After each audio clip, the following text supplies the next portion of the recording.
Alors sur nos territoires, l'arrivée du numérique, ça va être sans doute une façon d'accéder, entre autres pour notre jeunesse, à plus d'équité territoriale parce que le savoir-faire, ils vont l'acquérir aussi vite qu'ailleurs.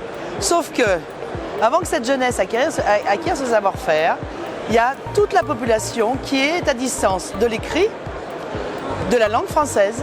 Et quand on n'a ni la notion d'écrit, ni la notion de langue française, comment voulez-vous qu'on puisse accrocher le numérique comme si c'était une façon d'exister, de partager, d'obtenir.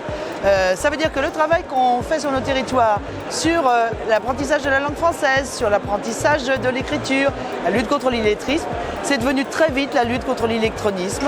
Comment faire que nos citoyens n'aient pas un pas de plus à franchir, donc ne partent pas d'encore plus bas, et c'est ça le vrai sujet de nos territoires. J'ai toujours vu un vrai sujet.